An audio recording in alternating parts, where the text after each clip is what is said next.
Good evening and welcome to the San Bruno City Council meeting of May 10th, 2011. I'd like to thank the San Bruno Garden Club for the beautiful floral arrangement they always provide for us. Roll call, please. Councilmember O'Connell. Here. Vice Mayor Salazar. Here. Mayor Wayne. Here. Councilmember Medina. Here. And I would like to ask John Alita to lead us in the pledge, please. I pledge allegiance to the flag of the United States of America and to the republic for which it stands, one nation, under God, indivisible, with liberty and justice for all.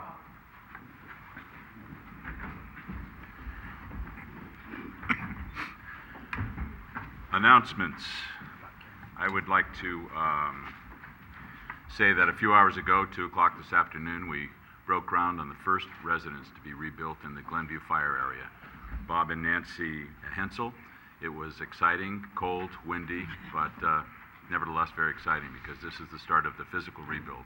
So we have a long way to go, but this is a definite start after 8 months. So congratulations to Bob and Nancy on behalf of the city of San Bruno. Let's see. We also have a letter from our sister city, Narita. We wrote them after they had their terrible disaster, and it's really not very long. I'll read it to you. Dear Mayor Wayne, we're deeply moved to receive the paper cranes folded by the citizens of San Bruno with their wish for our earliest recovery from the great earthquake. I greatly appreciate the thoughtfulness of the citizens of San Bruno towards the people of Japan. I would like to thank you for your heartwarming letter of sympathy from the sister city committees, which has encouraged us a lot. It has been almost 1 month since the great earthquake hit Japan. Fortunately, the people of Narita were not affected too much, so we have mostly been able to go about our lives as normal. However, in northeast Japan, many people who lost their houses in the great earthquake and the tsunami are still in evacuation centers. Temporary accommodations for the people affected by the great earthquake are being constructed, and the people who are responsible for stopping the radiation leakage are working very hard to solve the problem. However, there are still some serious concerns left, such as the radioactive contamination and repeated aftershocks. Furthermore, I thought the shortage of electric power might affect the students' homestay this summer. It is truly disappointing for us that the annual summer visit from San Bruno was canceled this summer, but I understand that the suspending of the program would be an appropriate decision considering the circumstances. At this moment, the safety of the students is the first priority, so Narita agrees with San Bruno's decision. It is truly regrettable that the student exchange program between our cities has been suspended this year after we just celebrated the 20th anniversary of sister cities' ties to strengthen our longtime friendship. I believe that we will be able to overcome these ordeals and to be able to deepen our friendship even more in the future. Although it will take a long time for everything to be fully reconstructed in Japan, we can unite to create a brighter future. We very much appreciate your continued support and assistance to Narita. In closing, I hope for the continued success of Mayor Wayne, his staff, and those who have been involved in both cities' sister city relationship. I'll do my utmost effort to resume the annual March visit from Narita to San Bruno next March. I and the people of Narita are grateful for your efforts to collect donations on our behalf. Sincerely, Mayor Koizumi. So it's a very nice letter, and we wrote a nice letter to him, and they responded very nice to our disaster 8 months ago. So it's still a great relationship. Let's see. I have that. We want to present some certificates this evening. The first one is a certificate of recognition for 25 years of service to John Rosewich, Park Maintenance Worker, Community Services Department. I would like to present this to John, and Randy Schwartz would like to say a few words.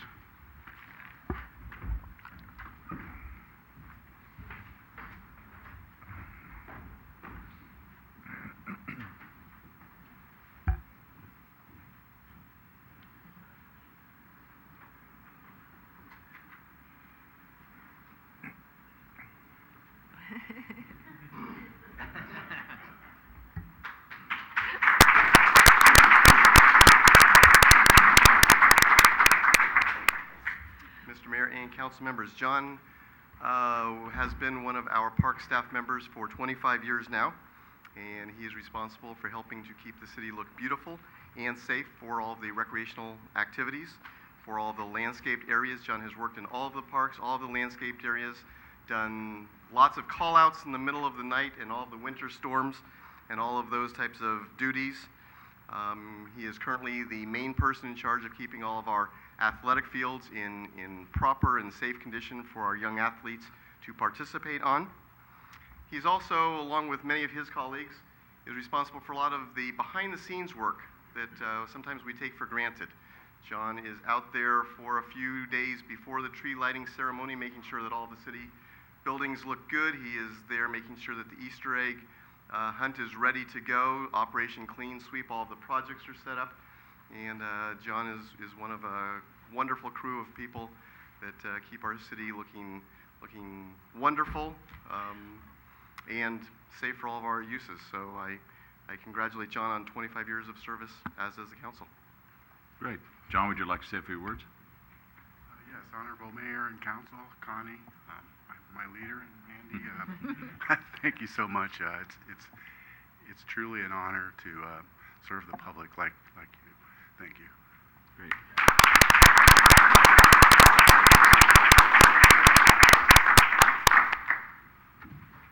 Our next presentation is a proclamation declaring the week of May 15th to the 21st, 2011 as National Police Week in San Bruno. And these are whereases, and I'm going to read them all. Whereas our community's public welfare and safety is greatly dependent upon our law enforcement officers, and whereas President John F. Kennedy first designated May 15th as Peace Officer Memorial Day in 1961, and declared that week National Police Week in recognition of the men and women who stand guard to protect the people of the United States through law enforcement.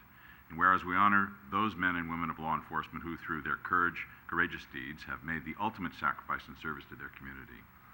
And we pay our respects to the survivors of these fallen officers. And whereas the members of the San Bruno Police Department play an essential role in protecting the rights and freedoms of the citizens of San Bruno by safeguarding life and property, by protecting our citizens against violence, disorder, and deception. And whereas the men and women of the San Bruno Police Department and all law enforcement officers unceasingly provide a vital public service despite the risks and hazards faced.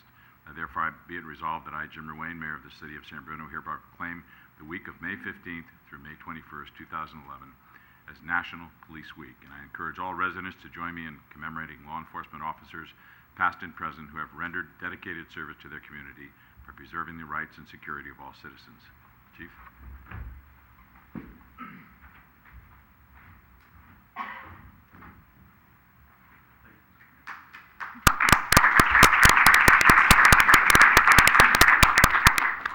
Thank you, Honorable Mayor and members of the City Council. As you mentioned, Police Week is to honor those men and women of law enforcement who paid the ultimate sacrifice protecting their community. On May 15th, which is this Sunday, National Police Officer Memorial Day, the names of 152 officers will be added to the Peace Officer Memorial in Washington, D.C. Unfortunately, 11 of these officers are from California, and CHP had 5 officers lost in 2010. Unfortunately, those officers were lost in a 2-month period. Tomorrow, in San Mateo County, we'll honor those officers that lost their lives, and 27 names will be read at the Redwood City San Mateo County History Museum. And this Saturday, we will be honoring Police Week at our annual Police Day celebration in Tanforan Mall. Mr. Rico will be there with the Citizens Crime Prevention Committee, along with several agencies who will be displaying police equipment. Police officers will be there to answer questions from the community, and I encourage the public to come on out to Tanforan. Again, that is this Saturday. I'm quite proud of the men and women of the San Bruno Police Department who go out 24 hours a day, 7 days a week, day in and day out, to protect this community. Thank you very much for honoring National Police Week.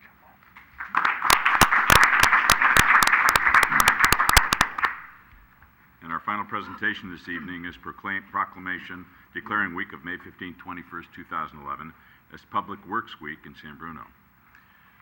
Whereas public works services are an integral part of our citizens' everyday lives, and whereas the support of citizens is vital to the efficient operation of public works systems and programs such as water, sewers, streets, storm drainage, and whereas our community's health, safety, comfort, and quality of life greatly depends on these facilities and services, and whereas the efficiency of qualified and dedicated personnel who staff the City of San Bruno Public Services Department is influenced by the citizens' attitude and understanding of the work they perform. And whereas this year's theme, Public Works, Serving You and Your Community, speaks to the all-pervasive effort of public works professionals and their projects, bringing quality of life and the necessities of community to the citizens of the world. Now, therefore, be it resolved that I, Jim Ruane, Mayor of the City of San Bruno, proclaim May 15th through May 21st, 2011 as Public Works Week in San Bruno and call upon our citizens and civic organizations to acquaint themselves with the issues involved in providing our public works to the community and to recognize the contributions that our public works officials and staff make every day to our health, safety, comfort, and quality of life. Clara?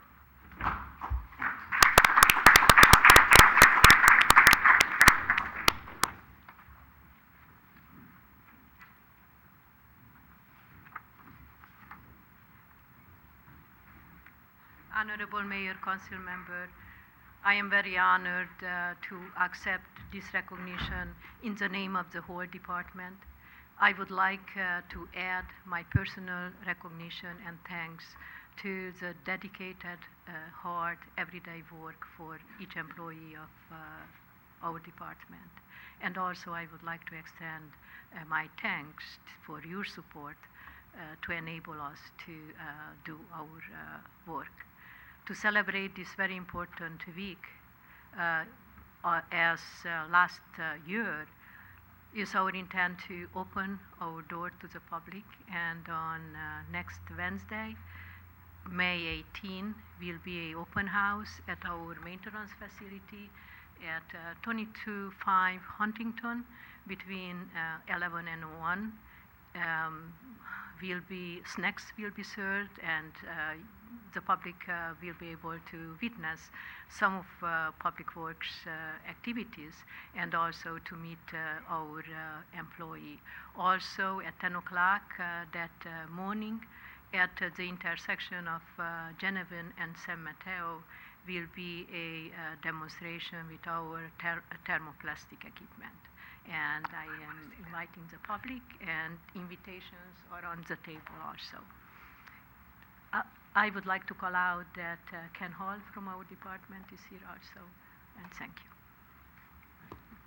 Thank you, Clara. Review of the agenda. I'd like to move item 11, which is annual report from the Culture and Arts Commission, to right after the public hearings. Any other changes? All right, seeing none, we'll move on to item 6, approval of the minutes of the City Council meeting of April 26, 2011.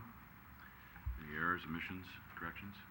Seeing none, they will stand approved as submitted. Consent calendar. All items are considered routine or implement an earlier council action and may be enacted by one motion. There will be no separate discussion unless requested by a council member, citizen, or staff. Move to approve. Second. Motion second to approve item 7, consent calendar. All in favor? Aye.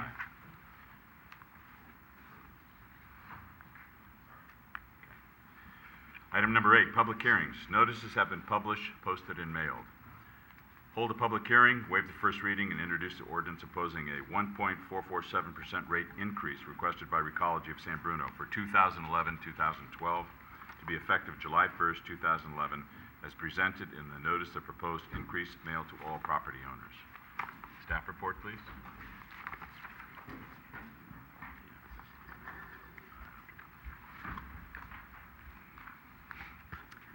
Good evening, Mr. Mayor, members of City Council, Edmund Suen, Finance Director.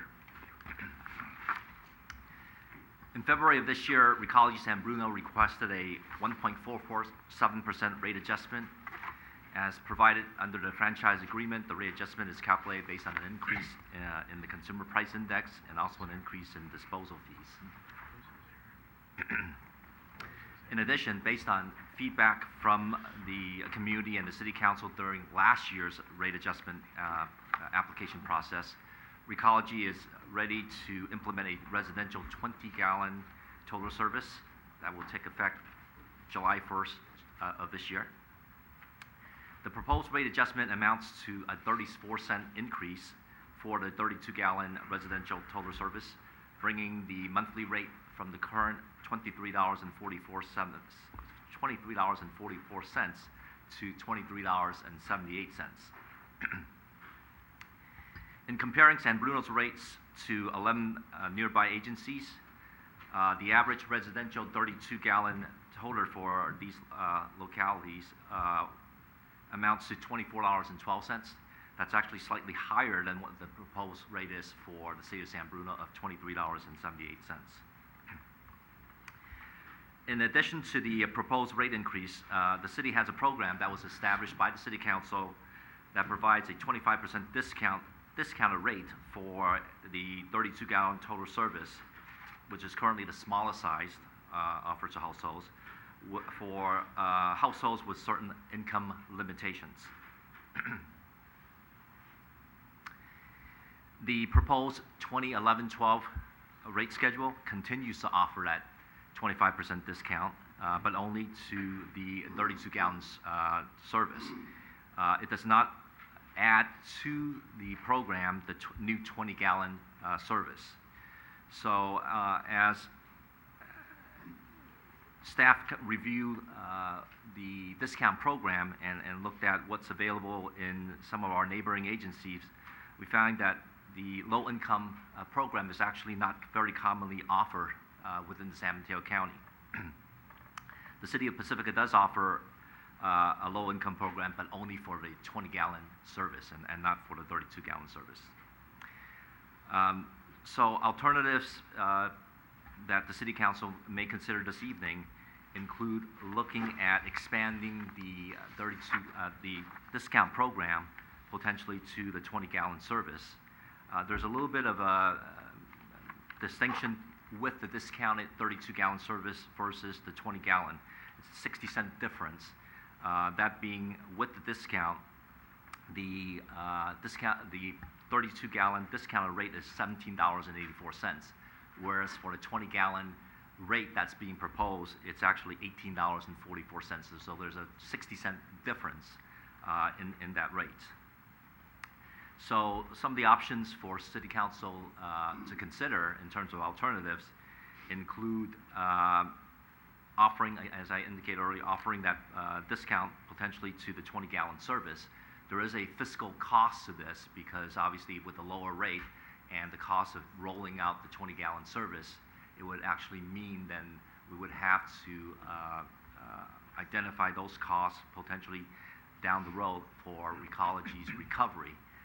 The way it's set up right now in terms of offering the 20-gallon service is that when that was considered by Recology, we didn't know what the conversion rate would be from folks who are currently using 32 gallons to the 32-gallon service to the 20-gallon service, and therefore any increases that are associated with that is actually being postponed as agreed by the service provider Recology.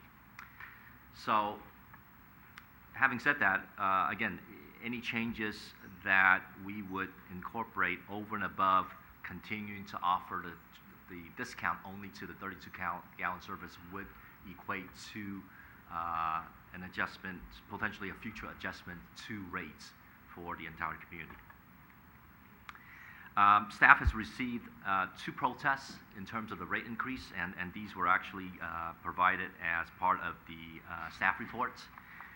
So since these protests do not actually represent a majority protest, obviously the City Council may proceed with a review of and the consideration of the proposed rate increase.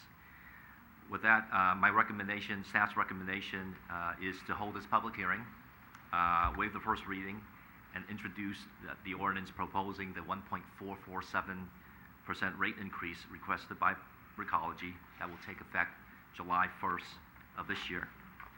And then obviously leaving, as I identified in the rate schedule, leaving the 25% rate discount only applicable to the 32-gallon service.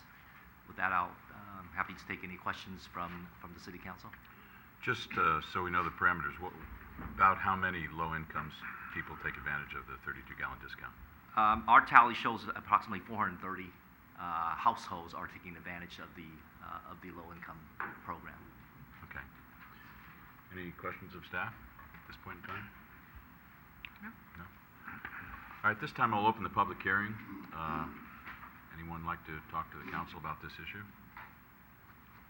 If I close the public hearing, you will be precluded from discussing this further with us, so now's your chance. Motion to close? Move to close public hearing. Second. Motion second to close the public hearing. On the question, all those in favor? Aye. Okay, the public hearing is closed. Is there any discussion or action by the council?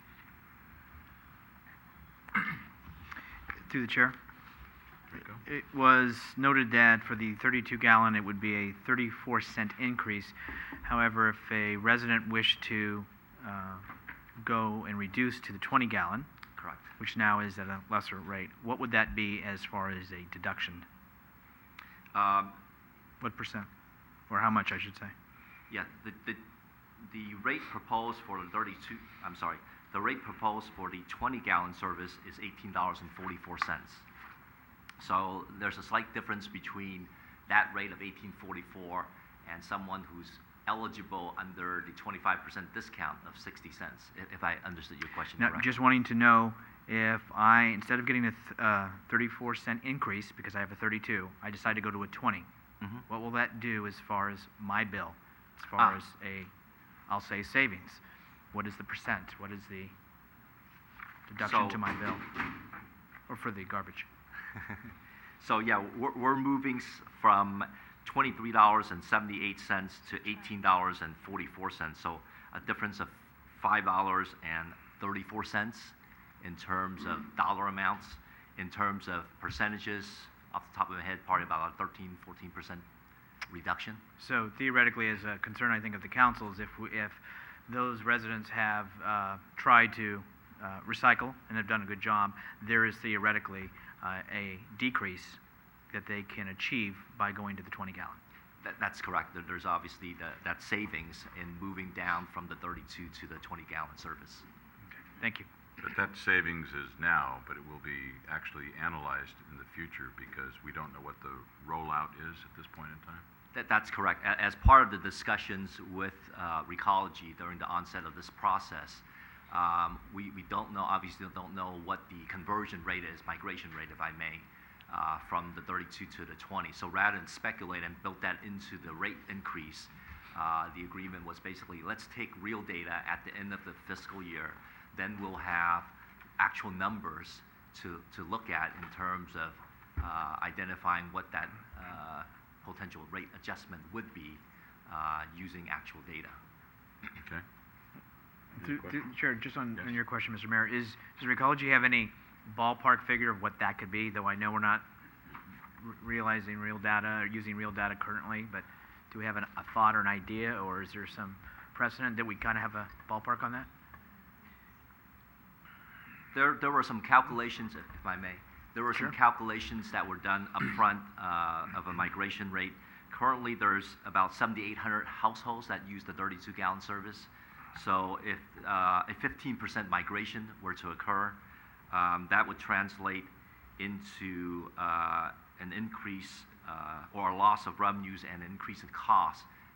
When I say increase in cost, the components of the increase in cost includes obviously providing the 20 gallon container, which is an insert that's added onto the 32 gallon, and also some delivery costs associated with that. Using the 15% migration rate, that works out to be about a $74,000 amount, which then converts into an additional 20 cents, approximately 20 cents increase in terms of the rate. So that's obviously just a hypothetical.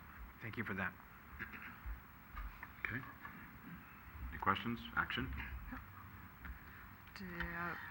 Move to waive the first reading? Second? Motion second on the floor to waive the first reading. All those in favor? Aye. I'll introduce the ordinance.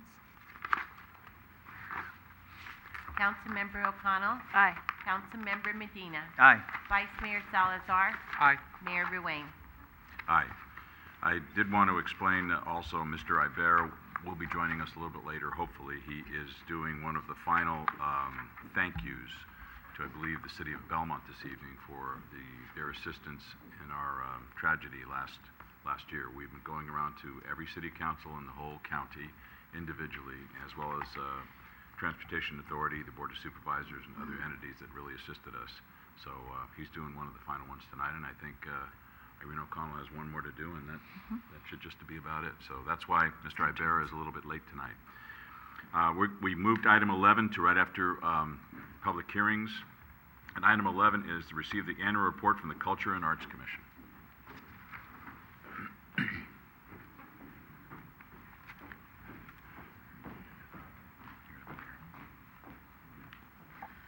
Good evening, Mayor, Mr. Mayor, and members of the City Council. On behalf of the Culture and Arts Commission, I would like to present our annual review and our goals for the upcoming, well, for 2011. Okay.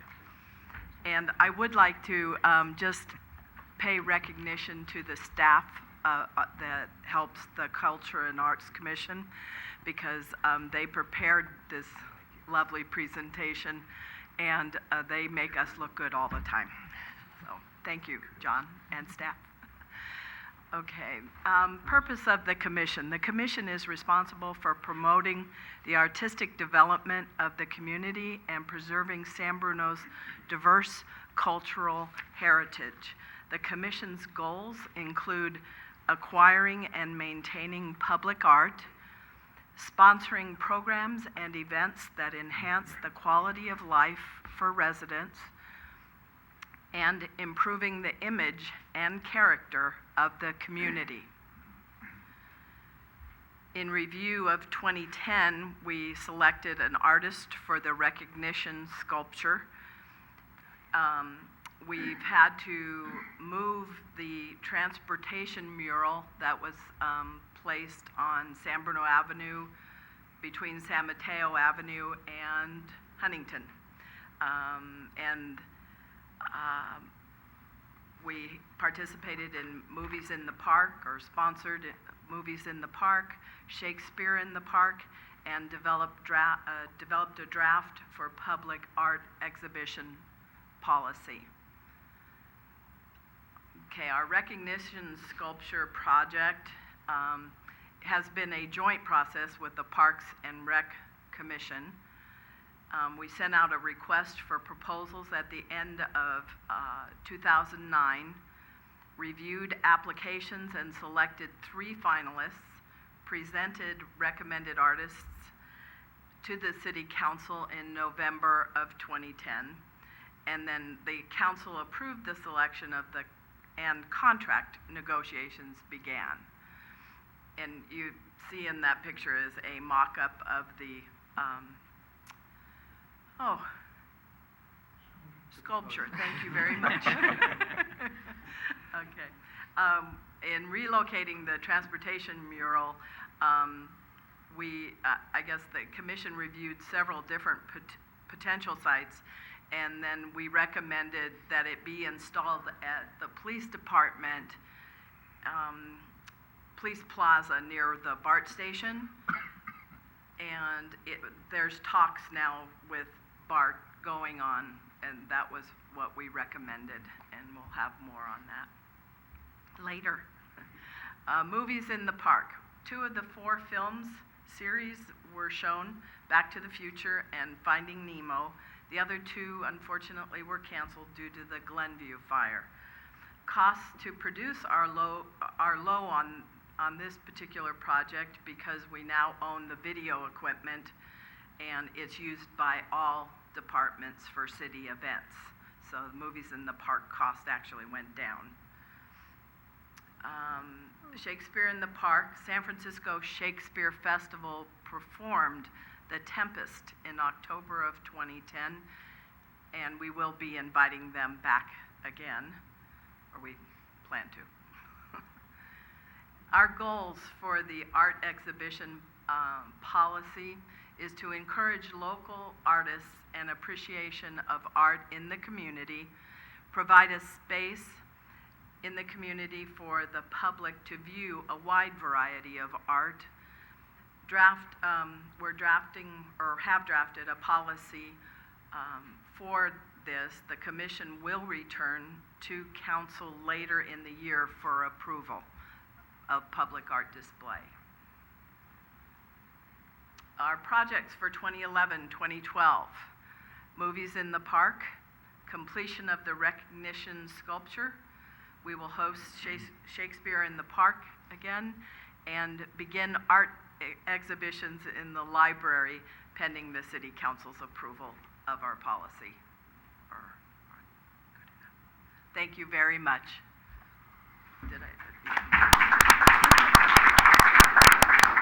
Well, what a great job you all do, all of our commissions, boards, and committees. But this one's fun because you actually get to see the fruits of your labors out there in the city. Absolutely. And we're Thank seeing you. more and more of them, and they're just delightful.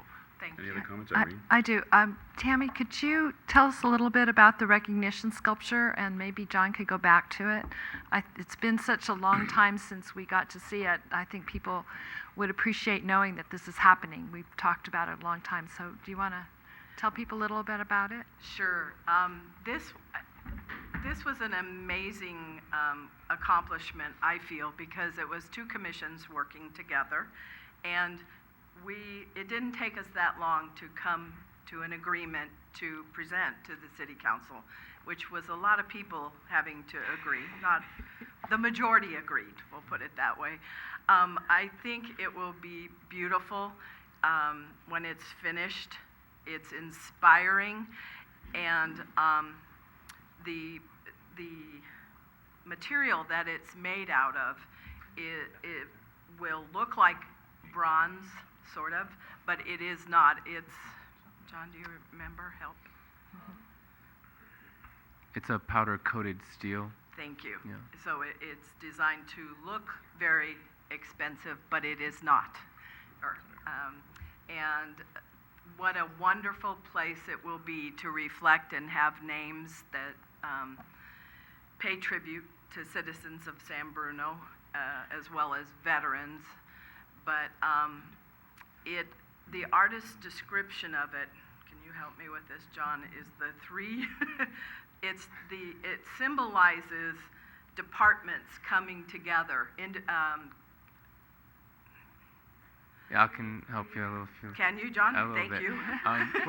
When the request for proposals was initially created, there were actually three things described that were the council would at times recognize people who have certain years of service. Some I think is 25, and then 15, and then there was a component of the sculpture that was for people who wanted to honor a loved one, to be able to put some form of personal tribute. So the artist just came up with the idea of these three things and how they kind of come up and curve towards a center point, so that it's the idea of all the members of the community are kind of all in their own way reaching forward and trying to come together to make San Bruno a better place. Thank you. I'm sorry. Go ahead. No, go ahead. Okay, I want you to know I sprung this on him. I was just thinking about it as I was looking at this. And this is going to be located at San Bruno City Park next to the rec center. Yes, it's Yeah. right next to the building where the paths kind of meet. Okay. On the left-hand side, if you're looking at the building amongst the trees, it's a very nice site. Well, I for one applaud you all for working together, as you say, with the different groups and coming to an agreement. It's not easy picking out art pieces and figuring out what you want to do with them. So congratulations, you did it. Thank you. Thank you very much. Any other questions? No, I think Okay. you guys are doing a great job. Thank Keep you. it up. I apologize, Mel. We do have another commissioner in the audience tonight, so. Okay. Thank you. Thank you very much. We now have public comment for items not on the agenda. It is the council's policy to refer matters raised in this forum to staff for investigation and interaction where appropriate. The Brown Act prohibits the council from discussing or acting upon any matter not agendized pursuant to state law. Would anyone like to address the council on public comment?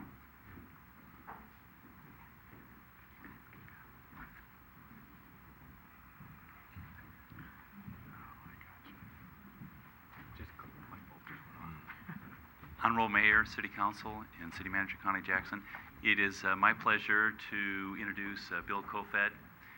He is our district governor as a Rotarian for representing District 5150 for the counties of Marin, San Francisco, and San Mateo. He has several members from the Half Moon Bay Club and Interact program to make a presentation to the city. And I think it's appropriate that you had your groundbreaking ceremony for the first property going on up in Glenview, and the donation that we make is from fundraising for the cause. Mr. Kofed. Thank you, Mr. Mayor, council members, just because he said 5150 doesn't mean it applies to the, yeah. Just thought I'd clarify that before we went any further. And I'm really sorry the lion's not here. I would just like to say I'm thrilled to be here with you.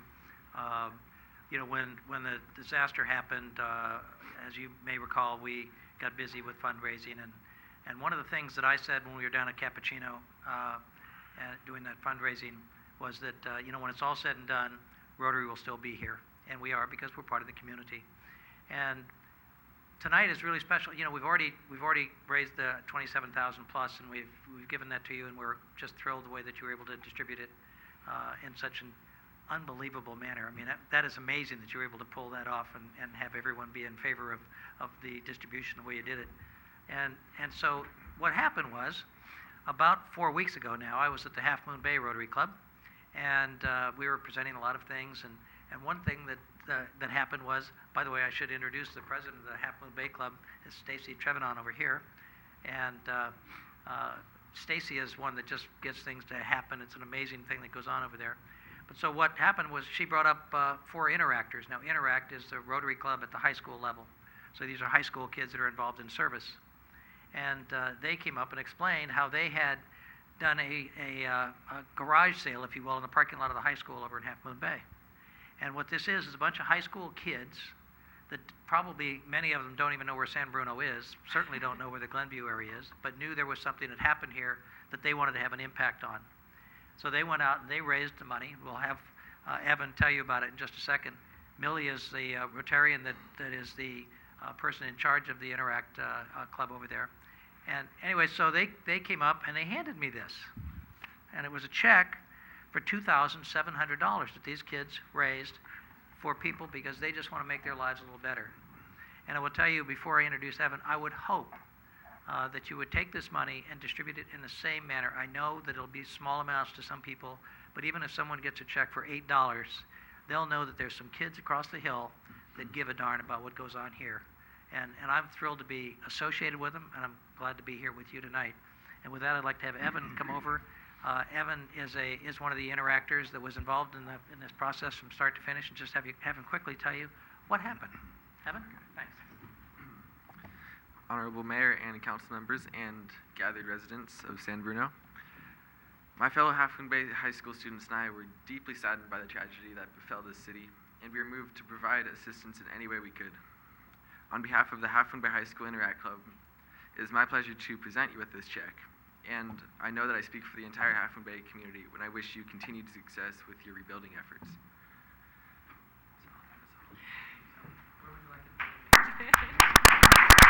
We'll come to you.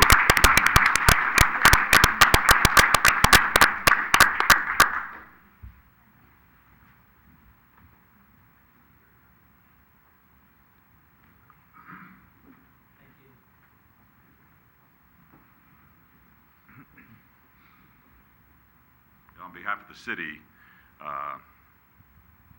sometimes we don't know what to say other than thank you. The outpouring of support from literally around the world has been overwhelming, and then you get it right from over the hill, and it's especially gratifying. So this will, in fact, go to our separate fund, and the subcommittee, I'm sure, will be bound by your wishes to distribute it the way you want. So once again, thank you very, very much. Thank you.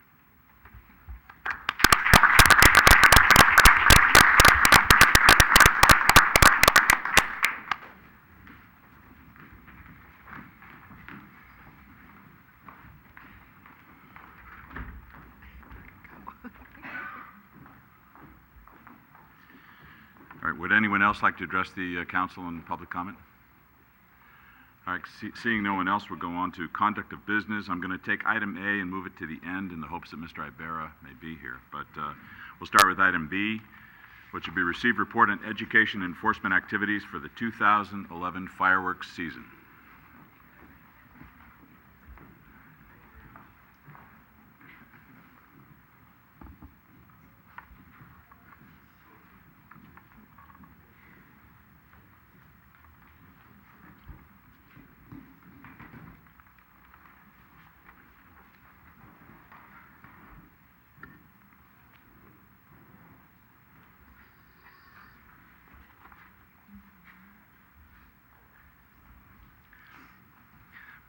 Honorable Mayor, members of the City Council, this evening the Police Chief and I are here to update the City Council on the planning activities of the Police and Fire Departments for the 2011 fireworks season and seek Council's approval of the proposed educational and enforcement program. The City Council has directed staff to raise community awareness of the risk involved with fireworks use and to strictly enforce violations of illegal fireworks. The demand placed on the fire and police resources typically increase not only during the holiday, but also in the preceding weeks. The fire department will take the lead in educational outreach efforts, including public education messages in the summer edition of Focus and cable TV. A joint effort with the fireworks industry will provide information to all the elementary, middle, and high schools in San Bruno. There will be mandatory meetings in June with the fireworks industry and community organizations that are requesting to sell safe and sane fireworks. This meeting is conducted to review the regulations, safety requirements, and timelines related to the sale of fireworks. All these organizations have paid their respective fees by the deadline in November. The estimated cost of adding an additional engine company and possible addition in staffing prior to the holiday is about $18,000. The additional resources will depend on weather, fuel, and activity conditions prior to the holiday. We will also consider adding staff and station them at high-risk areas if warranted. At this point, I'll turn it over to Chief Telford to describe the police activity.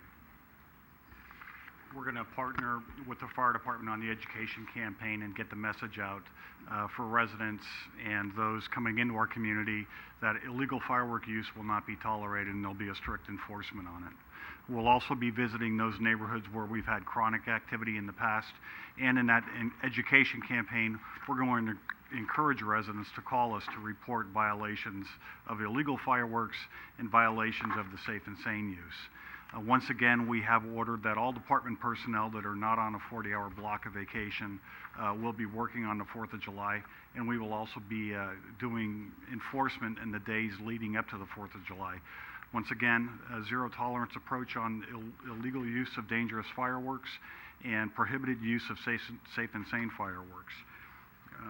Our estimated cost for our enforcement campaign is just under $32,000 at $31,900, and the total cost for the education and enforcement campaign, including public works cleanup on the day after the 4th of July, is $53,900. These cost estimates for the education enforcement campaign are reimbursed by assessments charged to the organizations permitted for the safe and sane sale of fireworks. And that concludes our, and I did forget one thing. We are, in light of the Glenview neighborhood, we will be conducting additional patrols in that area, and you might say that by the end of the night, it will look like we've had somebody stationed up there. And again, depending on the activity that we see up there, we will report any additional need for fire to respond to that area as well. So now I think I've concluded my report on the education and enforcement campaign, and we'll be happy to take any questions. I know when you talk about Glenview, will that grass be cut down by the 4th of July? It will, and one way or another, the lots will be in a state that is consistent with the fire safety priorities that we have throughout the community. So the answer is yes, and as the chief indicated, there is a heightened level of sensitivity not only to the potential for fire, but also to just the situation of loud noises. And so there's a heightened awareness, a heightened sensitivity, and the departments will be responding accordingly. Okay. Great. Questions, comments? No. Okay. Item C, receive an update on the design for Lionsfield synthetic grass project and confirm the use of park in lieu funds for the project.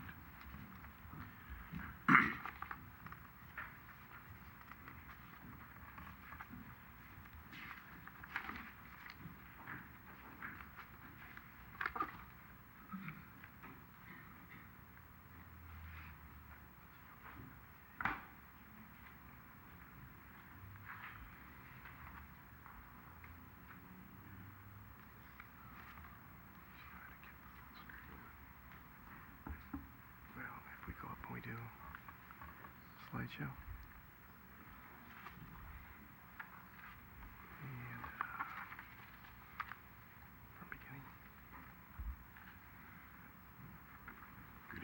Honorable Mayor and members of the City Council. My name is Will Anderson. I'm a staff engineer in the Public Services Department, and I will be making the presentation regarding updating the Lionsfield Synthetic Turf Project as far as the status of the project as well as the funding. Randy Schwartz, Community Services Director, will be assisting me in addressing some of the funding aspects of this project.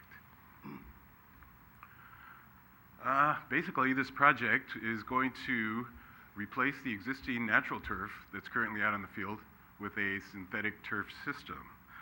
By doing so, we will be able to increase the use of the field, primarily during the winter months, and we can also reduce city maintenance costs for the field, primarily through a reduction in irrigation water, as well as a reduction in labor efforts by city staff.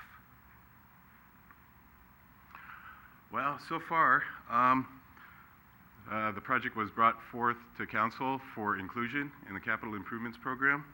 That was back in April of 2010, and we brought forth the design contract for our consultant, Verde Design, in November of 2010, which was approved by council.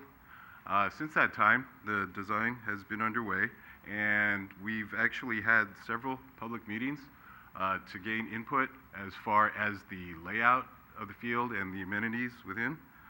We did host we were participants in the annual user group meeting in January of this year, and we held a separate public open house meeting at the Bel Air Elementary School in February.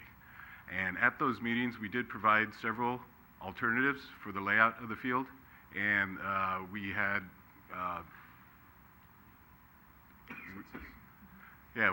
we had a consensus as far as a preferred alternative, and that is basically this. Has the soccer field kind of oriented angular within the field, within the baseball field, and the dashed blue lines, those are actually the layout for a flag football. There are other alternatives that were developed, and they were included in the council packet, and if you have any questions about those, we can address those later.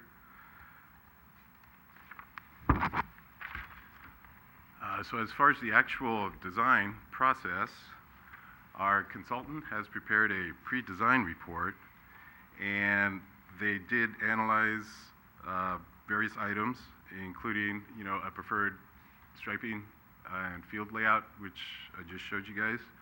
And then they did do an analysis of the existing parking out there compared to the potential use for both regular play and tournament play. And their conclusion was that there is currently adequate available parking to accommodate anticipated use. They also did a preliminary assessment of the drainage, site drainage, and they have determined it is feasible.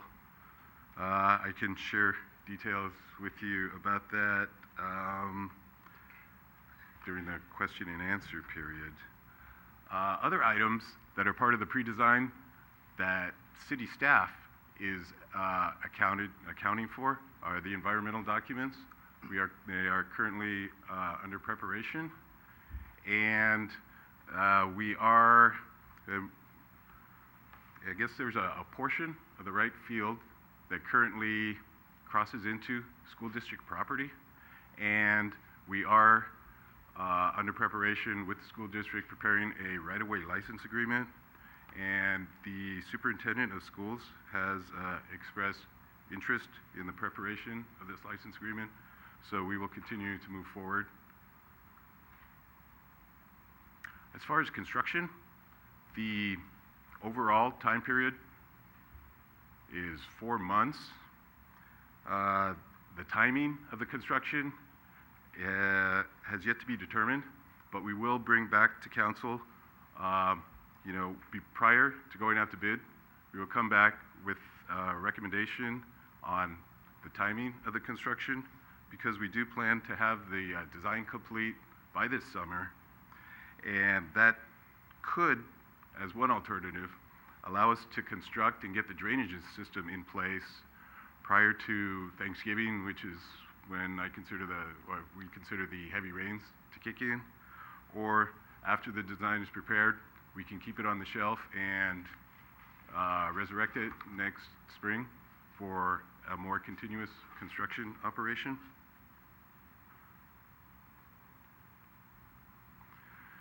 As far as the funding, when this project was presented to the Parks and Rec Commission back in January of 2010, at that time it was estimated to cost $1.2 million to construct. Since that time, as part of the pre-design report, the consultant is recommending a construction budget for the field portion only of $1.5 million, which is on the conservative side at this point, considering the design has yet to be finalized. And to date, the design costs, both for consultant and city staff time, are $75,000. And when this project was initially authorized, there was $200,000 allocated for the design process. So accounting for the remainder of the work, I feel very confident we will remain within the allotted funding.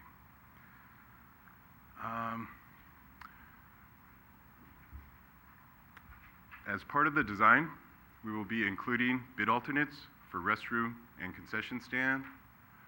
We do have two alternatives at this point, and one of them being a smaller footprint with just 2 single-stall restrooms. I know that would add an additional $300,000 to the cost for the field. And we do have another bid alternate for a larger restroom concession stand structure that has separate male-female restrooms with 2 stalls in each. So for additional commenting on the funding, I'll let Randy take over. Currently, the Park and Loo Fund has a balance of $1.5 million in there. One of the things that was discussed by council previously was the possibility of using some of the Park and Loo funds towards this project, and also having city staff work with the nonprofit field user groups, the baseball groups, the AYSO soccer groups, etc., going to corporate sponsors or to their national organizations and reaching out for donations and for grants through those different organizations. I believe the information in the packet outlines a suggestion if the council were to look at recommending or setting aside $1 million and of the 1.5 that's currently in the Park and Loo Fund, and then asking the nonprofit groups to do a fundraising effort of $500,000 to close the gap between those two. That would be the general recommendation at this point from staff. And I would also like to point out that Greg Pierce is in the audience. Greg is here. Greg is a Park and Rec Commissioner and is in charge, is the chair of the Commission's Committee for Athletic Fields, but I believe he's really here representing AYSO and their 1,200 members. And Greg has been sitting in on the user group meetings with the baseball groups, the football groups, etc., looking for funding. It's important for, as they look at fundraising opportunities, and now Greg has already applied for at least one of the national grants. What's been difficult is not having a target construction budget, which has been $1.5 million, as well as a request amount from the national organizations.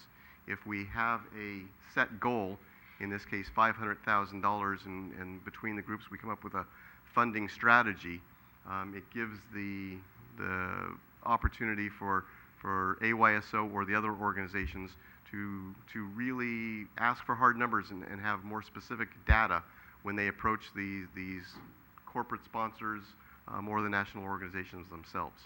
So that's more of the fundraising picture, and I'd be happy to answer any questions of that. So to wrap up our presentation, our next steps will be to complete the design. That should be finished by this summer, and initiate the fundraising efforts. So prior to going out to bid to construct the project, we will return to council with an update on both the fundraising efforts as well as the design of the project. So I guess with that, we're open to answering any questions you may have. Questions of staff? Through the chair. Michael? I have you said we could discuss drainage during the questions. I have a few questions on the drainage. And this is something that we may have covered before. It's been a while since we talked about this topic. And so it either slipped my mind or maybe I wasn't thinking along these lines back then. But currently the way with the natural turf, any rainwater that falls on the field gets absorbed into the ground and doesn't ever see its way into our storm drain system. What we're proposing to do is capture some of that.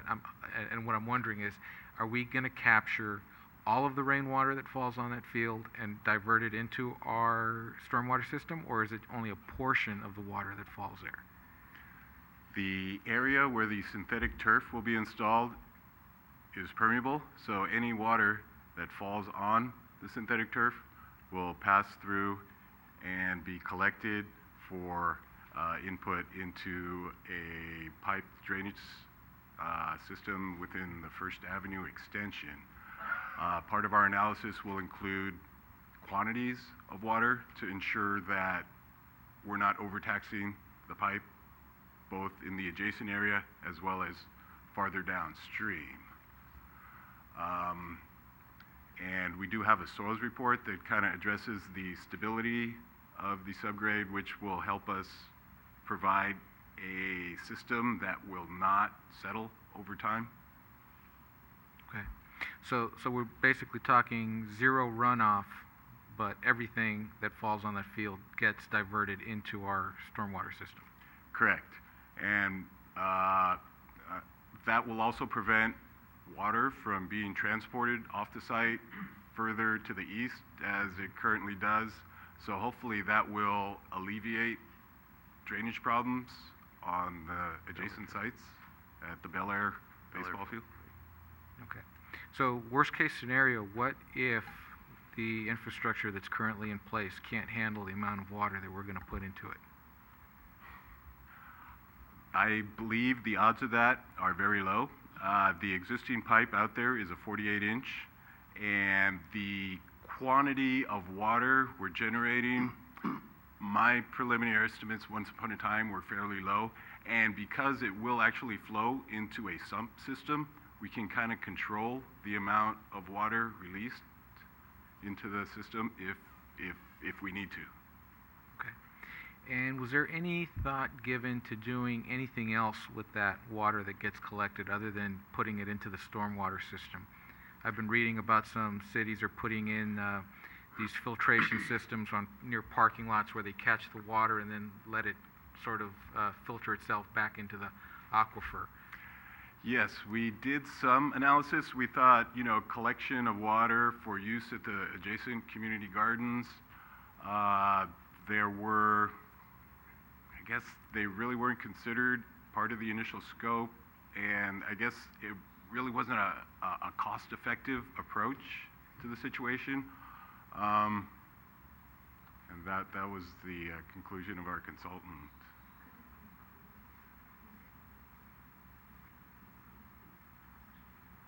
Yeah, we can definitely investigate further. Okay. Yeah, if it's not a lot of additional work, maybe there would be interest in the community to raise funds separately for collecting that water and putting it to other uses. Okay, yeah, that's definitely something we can investigate.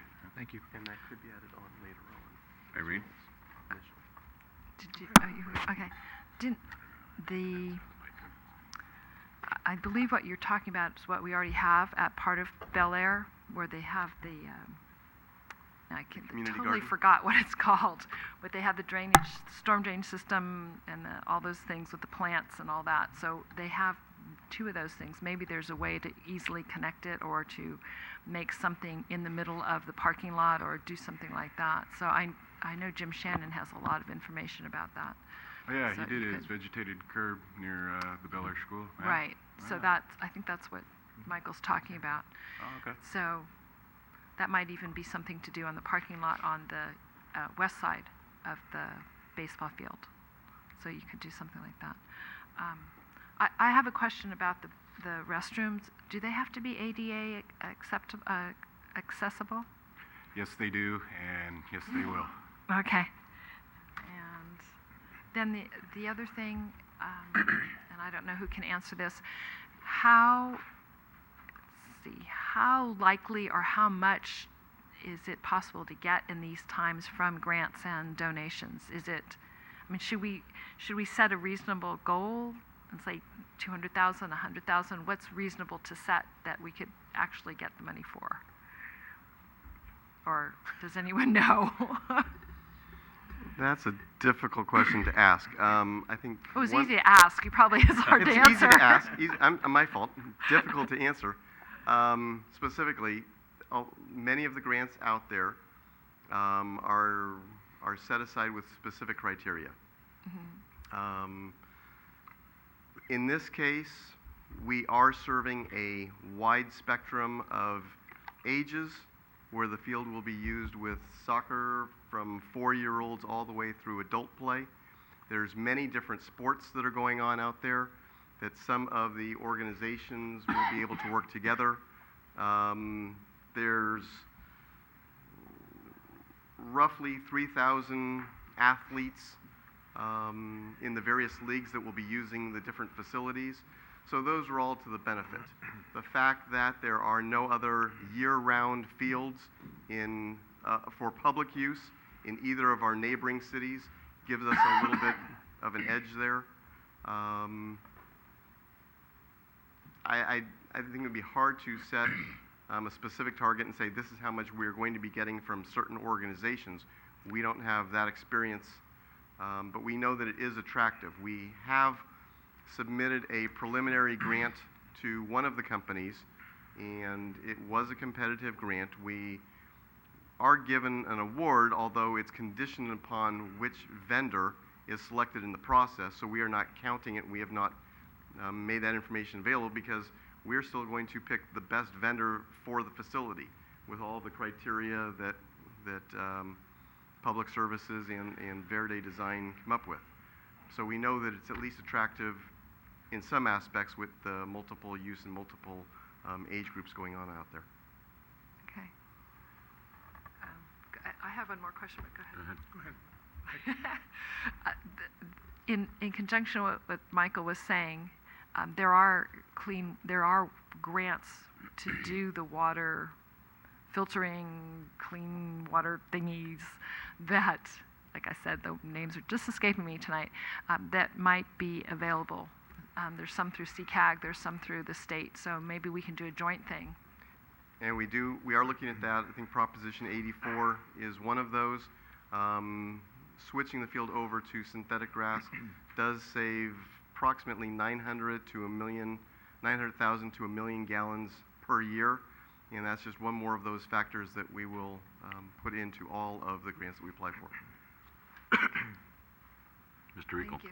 Robert Rico, 7th Avenue, down at the end of where all your water comes.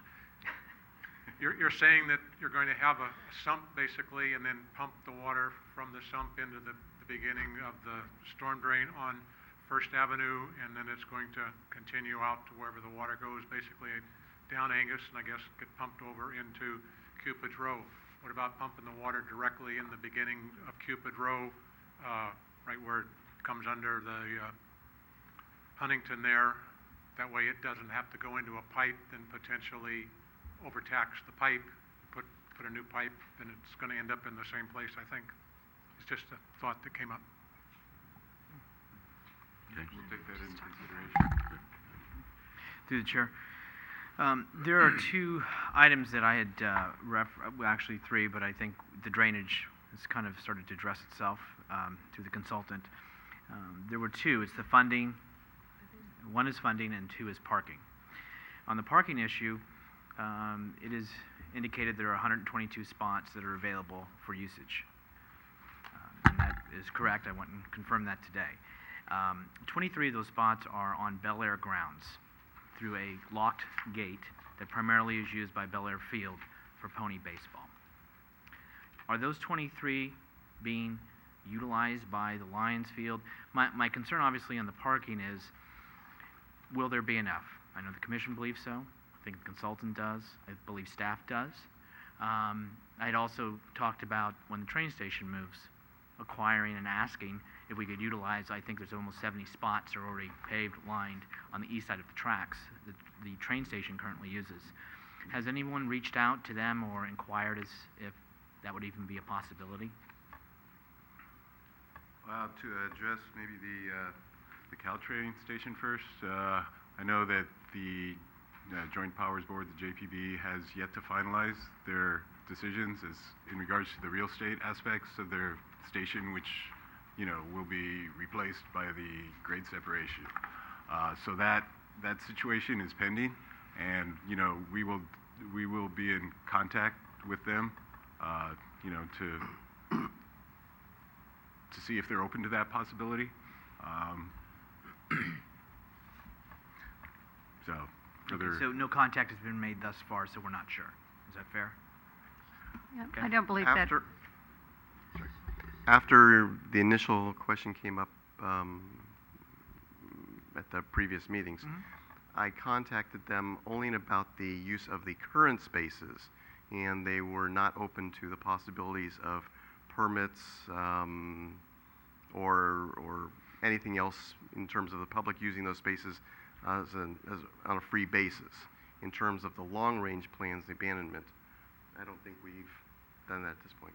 I believe that there has been discussion between the Public Services Director and Caltrain staff having to do with the overall use of that facility, and Caltrain's response at the current time is that they are not yet prepared to have a substantive discussion about their future plans for that space once they relocate down to the new station location.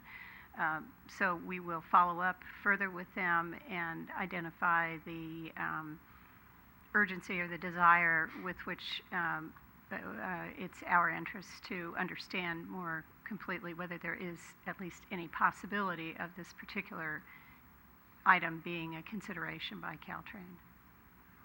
In the 23 spots on the Bel Air property? Actually, those were included in the analysis done by our consultant. Their grand total for parking spaces, at various locations, came out to 130, including those 23. So I guess we will definitely reconfirm this, but if you take out the 23, that leaves us with 107. And their tally for a typical tournament is 54 spaces required. So if both fields are in operation for tournaments, that's 108 spaces required, and we have 107. So we can definitely have that reconfirmed. Just so I'm clear too, when we're saying we need 100, we'll just say, are you talking about participants? Is that taking into participants and people who are viewing, the umpires or the referees? What are we encompassing when we talk about two tournaments equaling 100 and whatever? I'm assuming it's the entirety, players, like the spectators, spectators, umpires, staff crew. That's why tournaments are looked at separately than regular league play or practices. Practices is the lightest amount where typically the parents will drop off the kids and then pick them up an hour or so later, and there's very few cars on the site. For league games, the parents come, they stay, they watch. Then you get the overlap where you have two teams playing. You have two teams that have come in and they're waiting to play the next game. They may be warming up, etc. So there's really enough cars for 4 teams.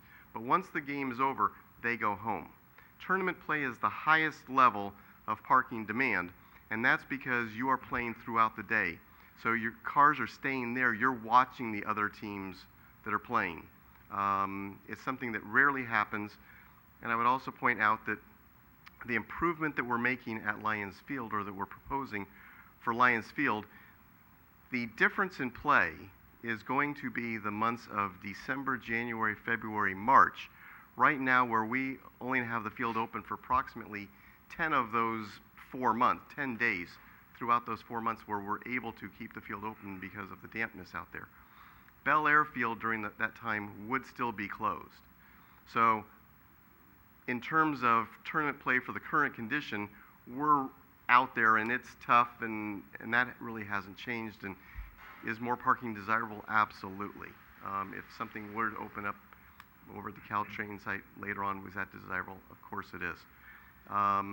But the additional play with the synthetic field is really going to come in the winter months when Bel Air Field is closed.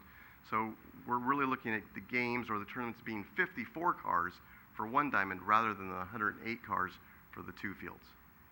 And thank you for the answer. It's just on the parking issue, I'll leave that. I know it's believed that there will be, quote, adequate parking as indicated. And my worry always is it looks good on paper. Consultants tell you it looks great. And I always remember a former council member and mayor that said still today he regrets the decision of Shelter Creek because the parking looked good on paper, but we obviously know what we have today. So, and you can't get parking back. Once you go forward with something, it is what it is. And we have residential neighborhood there, so I certainly would hate to see, as we already have people that are concerned on the other side of the city park, that their streets become, which is already congested, even more so, with the limited parking being taken up by others. So the parking is still a concern for myself. Maybe I'm just the only one that's not convinced that that's enough parking at this time. In regards to the funding, before, like you had said, it was 1.2. There was some discussion, though nothing was confirmed or decided, about potentially taking $600,000 out of Park and Lieu at that time, and maybe $600,000 for fundraising or other efforts. I believe what you're asking is consideration by the council to, out of the 1.5, to put $1 million toward this project, leaving about $500,000. And I'm just wondering if this is something, have we really examined where we want our Park and Lieu fees to go? Are there other projects on the horizon? I don't know that we're going to get much more influx of Park and Lieu fees soon. So that's another mechanism that concerns me too, is on the funding. And I guess that's something the council has to be comfortable of how much and of the current existing fund that they want to have dedicated toward the project.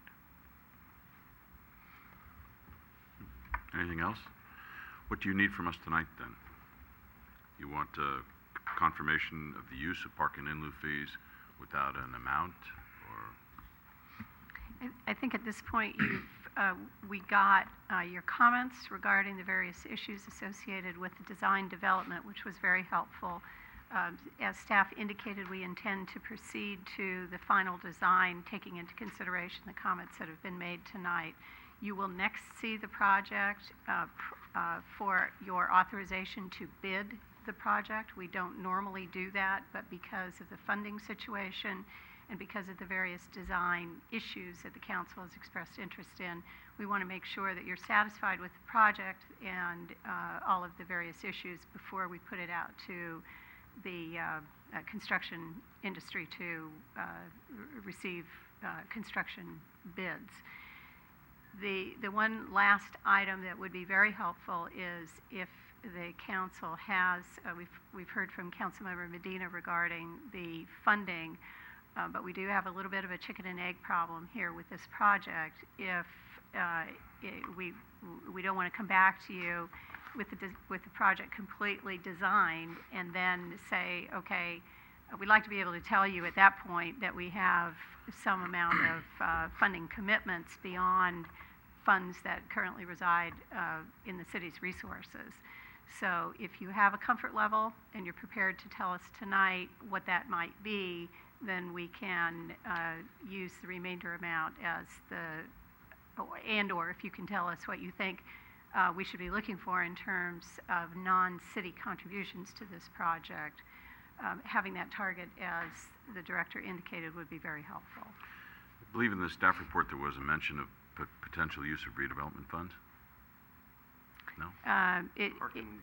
It's Park and Luffy funds. I'm not remembering that there was maybe mention of redevelopment funds. Actually, It- it was listed as a potential funding Right. source by our consultant, along Okay. with other grant opportunities.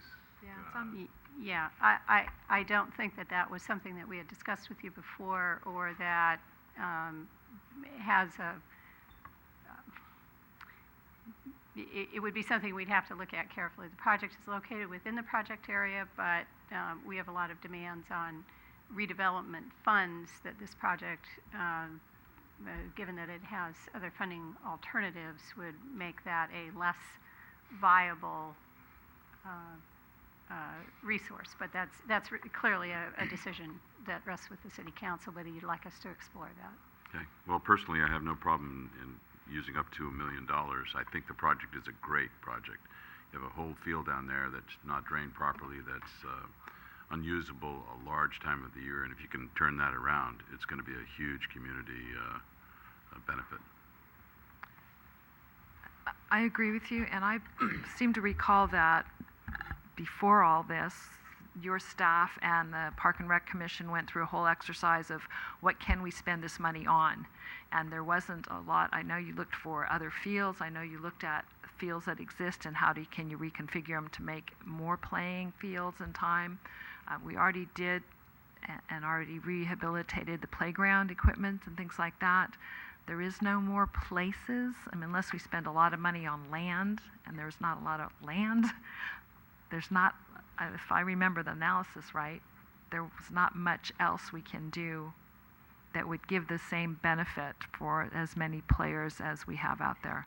So I too am comfortable with up to $1 million, and as I would like us to look at redevelopment agencies. Times are tough out there, and I would not like us to skimp on something this major because we don't have a couple $100,000 or because we only get 500, whatever it is. I'd like us to look at it, and maybe it's not for maybe it could be a partial thing for the drainage itself and not necessarily for the park part.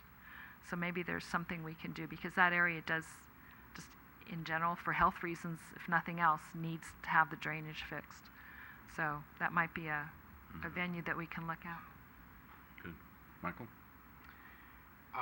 I agree. I think I'd be comfortable spending up to that much to get the project going. Rico? Let's go. Okay. You have your direction. Thank you very much. Good luck. Item D, adopt a resolution rejecting all bids for the on-call concrete repair and replacement project.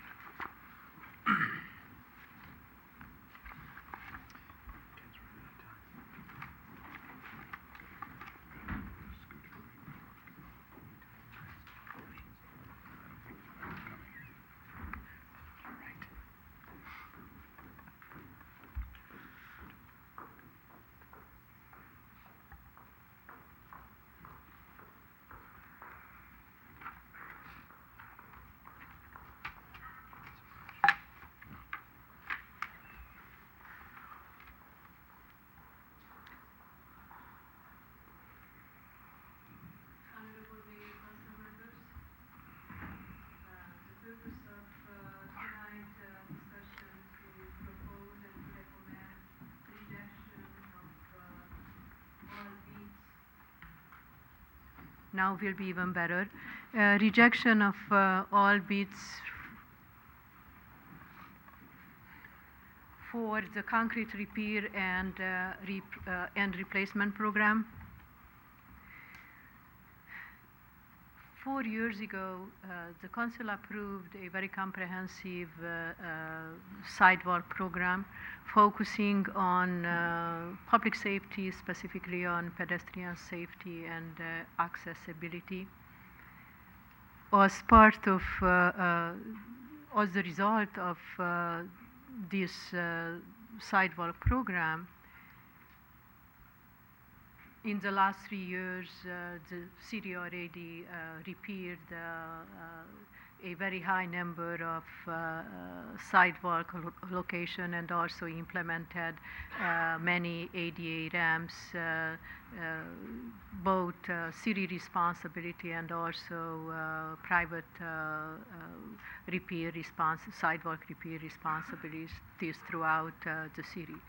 The purpose and the scope of this contract was to combine all of the concrete type of work included in 3 different CIP projects for this year, and to request bid proposal and to have a concrete contractor repair 70 sidewalk location and 66 ADA ramps throughout the city. As response to our bid request, the city received 3 bids. The lowest bid was non-responsive. Our second bidder had a small error in the bid document. The third, the city concluded that that small error is acceptable, and based on our bid requirements. The third bidder of the project filed a protest with the city. Was a administrative hearing was conducted, and our conclusion was that the protest is unfounded. But considering the low number of proposals received by the city and the irregularities experienced with this bidding process, our recommendation is to reject all of the bids and to reopen the bid, and it is our expectation that the city will receive hopefully even more and good bid proposal, and is our intent to come back after, if you agree with this decision and you will approve the rejection of all bids. The department will reopen the bid and will come back with a new recommendation for your consideration. If you have any question. Any questions of staff or action? I'll introduce the resolution. Councilmember O'Connell. Aye. Councilmember Medina. Aye. Vice Mayor Salazar. Aye. Mayor Ruane. Aye. Item E, schedule study session for review of fiscal year 2011-12 annual budgets. Thank you, Mr. Mayor, members of the council. Consistent with past practice, we have asked the City Council in each year to schedule 3 budget study sessions sufficiently in advance that you and the public can plan for those in order to conduct a thorough review of the proposed budgets prior to your action to consider them for adoption at your second meeting in June, this year on June 28th. In order to allow you adequate time to review the proposed budget to be distributed to you at the 1st of June, I believe the distribution date on our internal calendar is June 3rd. We are proposing to you that you consider the second and third weeks of June as potential dates, and have identified the dates of, in order to try and spread it out a little bit with your existing council meeting schedule of June 15th, Wednesday, June 21st, and June 22nd, the following week, which I believe is a Tuesday and a Wednesday. You're under no obligation to accept those dates, but we would like any feedback you have so that we can get those meetings scheduled. And once again, as the report indicates, it has been our practice to schedule 3 dates in order to provide you an adequate amount of time for your consideration of the different budgets.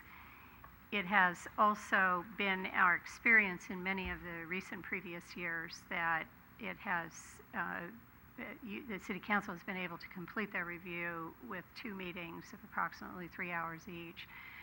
Again, that schedule is completely up to you and both your comfort level and your desire to engage in discussion and review of the budgets. So it may not be necessary, depending on your own perspective, to schedule that 3rd meeting, but for planning purposes, we would request that you do so. Okay. You prepared to schedule those dates now, or do you want to get back to Connie tomorrow by email, or what would you like to do? I'm fine with all 3. You okay? I'm fine. Michael? Yeah. Great. Thank you very much. Good. Back to item A, receive, update, and schedule public review of the draft transit corridor plan. And I believe we have 2 council members that have to recuse themselves. I think Jim did it for us. Okay. Right. Michael and I will For the leave same the room. reasons they did before, right?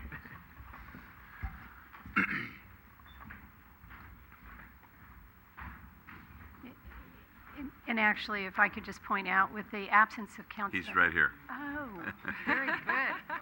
That's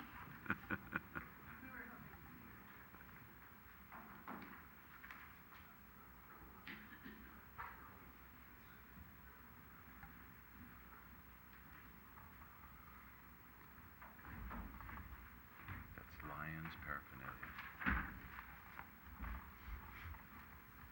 I did show up. Okay, Mark?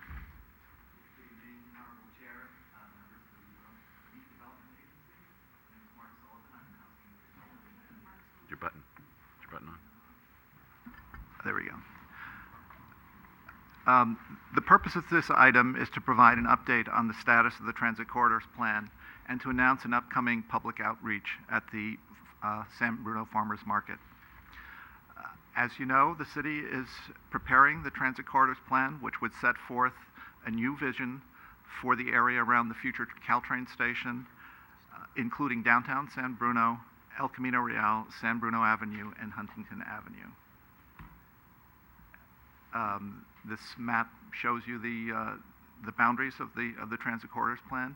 And since it's been a while since we've actually discussed this, I'm going to take you back to the beginning when at a community workshop, the vision for the plan was developed.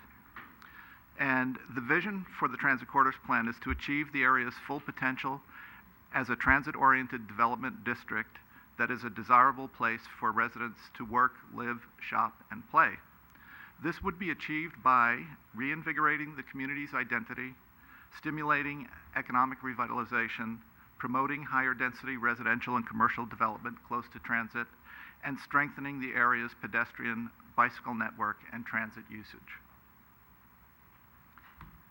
The Transit Corridors Plan will include sections on design guidelines and development standards, and the development standards, I'd like to point out, will have the force of the zoning code.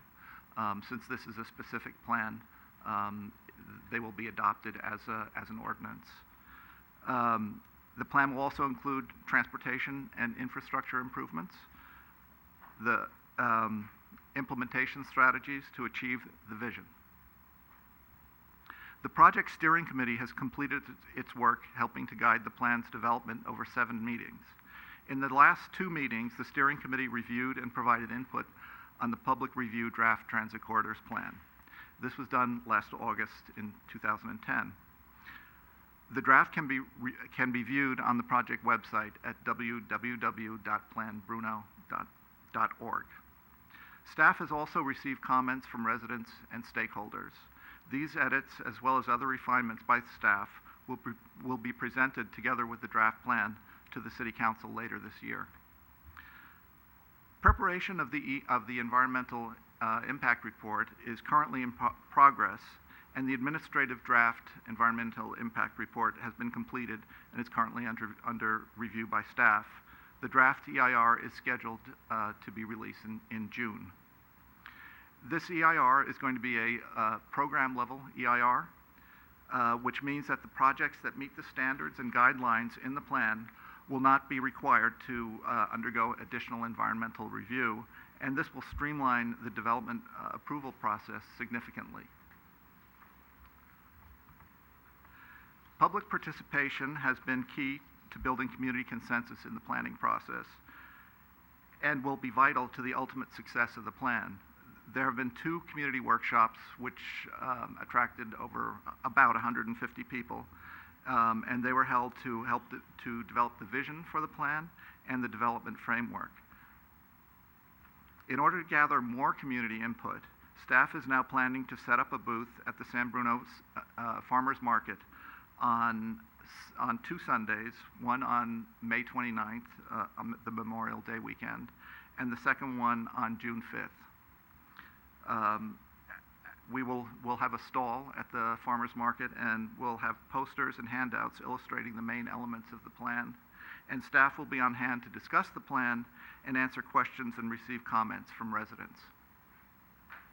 The public will have more opportunity to review and comment on the plan after the release of the draft EIR. The draft EIR will be presented to the City Council towards the end of the public review period, which will be approximately 60 days. I'm now going to show you a few slides that should remind you of the plan's vision for the transit corridors area. And the first slide shows a potential view of the grade separation and train station, possibly with an arch, which was an originally envisioned element of the plan. Definitely with an arch. Well, yeah. Well, we'll push for it. The plan has 3 catalytic sites, which are designed for each particular area of the they're called character areas, and one is the train station area, and that would be primarily office. Residential is not allowed in that area because of the airport noise corridors. The decibels are too high to allow for housing. So the idea there is to go up to 7 stories and to share train station parking. This is probably a more typical concept for the transit corridors area. It's a mixed-use residential over commercial project with parking either at podium level or underground, up to 5 stories along El Camino Real. And this is a 4 to 5 story mixed-use project that's possible for the triangular parcel at the south end of downtown between El Camino Real and San Mateo Avenue. This is an example of a street section of El Camino Real and the type of development that could occur along the edges. And the streetscape that's shown at the bottom is actually from the El Camino Real Grand Boulevard Initiative. So these are actually, this is actually the vision of the Grand Boulevard Initiative. So that's something that is a strong possibility for El Camino in the future. And with that, I'd be happy to answer any questions. Any questions? No questions. Just, I think what's great, if I could, Mr. Mayor, is that we have a plan. Yes. And we're not planning as we go. And so we have a vision of what San Bruno, what we want San Bruno to look like in the future, and with help with our residents, over the course of this document. And especially with businesses that are starting to come to San Bruno and liking to be here, we're going to have some attractive ideas on how they can stay here and grow. So there's some very ambitious things to go on along this transit corridor. So I'm happy to be a part of it. Right. And a huge part of it is what's going on right now with the grade separation, which we've been working on for so many years, but it's actually coming out of the ground right now. So it's going to make a lot of this possible. Irene? Go for it. Go for it. It says schedule public review. Is that something other than the farmer's market types of things, or what? That's for the farmer's market. Okay, yeah. good. And, we would consider other types of, public involvement, but I think that the EIR really gives us another opportunity. Great. Yeah. Great, we look forward to it.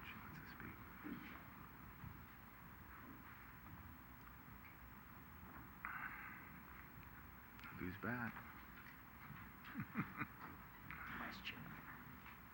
You are? Where am I? I'm Rose Urbach, back again. Thank you. I'm looking at this photos with 7-story buildings. I thought that we can only go to 3 stories and or 50 feet without going to the public for them to vote on it. And here you are, you're creating another city. This is awful. I live there. And the grade separation and all that traffic and foot traffic and, come on. It's going to be a lot of foot Let's not traffic. destroy San Bruno. You think you're thinking you're improving it? No. Well, I think you'll find out with the grade separation there'll be a lot less traffic. Pardon me? I think you'll find out with the grade separation there will be a lot less traffic. It's going to be congested Oh, no, for a there couple of won't years. be. Oh, yeah. It'll move a lot better, let's put it I've that had way. enough experience with all kinds of traffic, trains, airplanes, anything. People, the sidewalk coming across, they're going to be coming with motorcycles, they're going to be walking across. I live there, I know. Okay. I think, But the point and that's is- your opinion, because The point is, though, that we have the resolution 1284, 3 stories and or 50 feet. And then here I see all these displays, seven stories. Come on, that's illegal. Thank you. they're not built. They're not built yet. Pardon me? They're not built yet, so May it's I- not I illegal. don't know. That's what he showed. Irene? Mark, could you explain what the process is to get to be able to build that high if we get that far? Yes, yeah, I apologize for not explaining more completely. But yes, the plan does propose increases in height along the commercial corridors that are over the Ordinance 1284 limits. And you're correct, Ordinance 1284 has a height limit of 50 feet or 3 stories.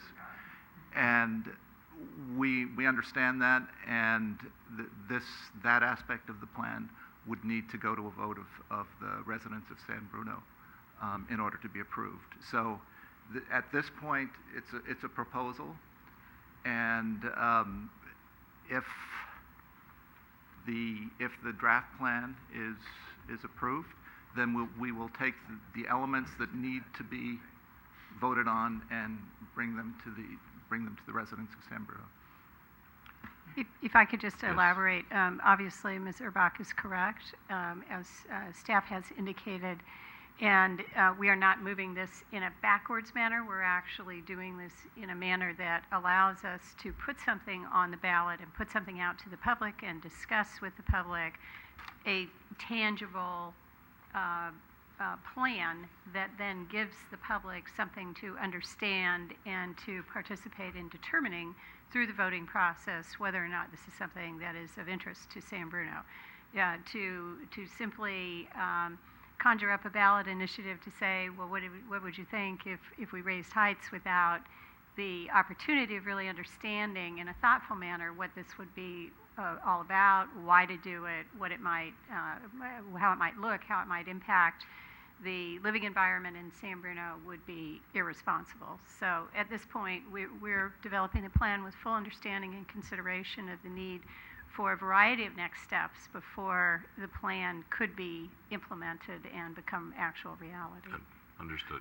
Could I also point out that the 7-story height is really that concept that you saw is right next to the train station on the old lumberyard site, and since this is a transit plan, and housing is not allowed there, the idea would be for office in that one location where people could actually use transit to get to work, to come and go from work. All right. Could you ask our Irene, go ahead. I'd just like to remind everyone, we did a similar process when we did the crossing, and the people did get to vote on the height limitations, and they did vote yes to increase the height. So that's how we got what we have at the crossings, and people can vote yes or no in the same manner. So. Right. Carol, can you tell our council members to come on back?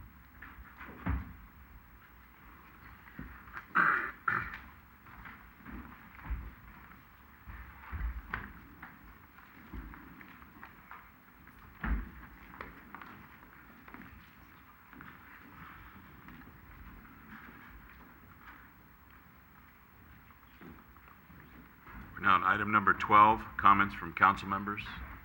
Through the chair. Comments, Irene? I do, thank you.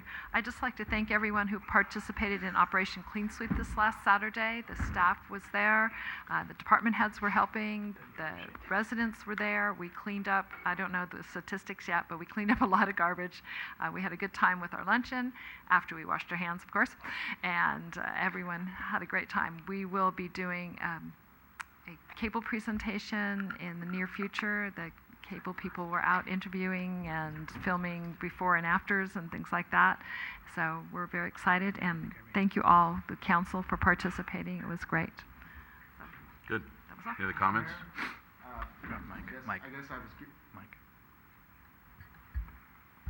I guess I was, you were given an opportunity to let everyone know why I just walked in, but I did attend Belmont City Hall, and I did have to follow a 94-year-old World War II veteran presentation, and was still well received.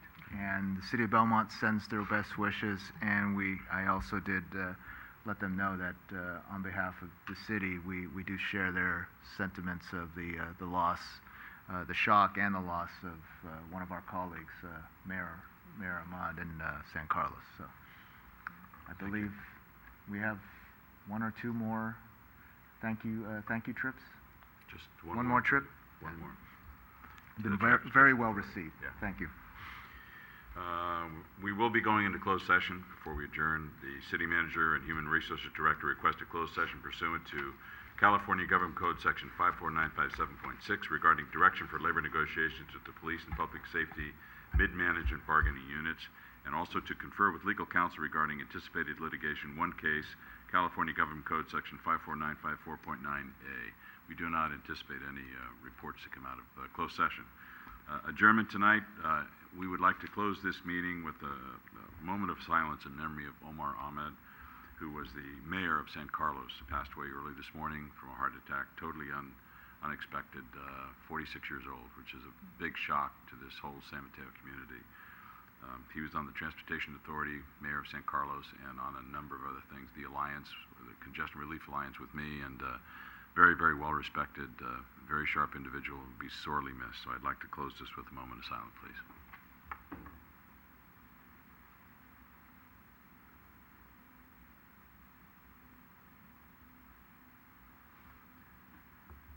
Thank you. The next regular city council meeting will be held right here, May 24th, 2011, 7 p.m. at the Senior Center. Thank you very much.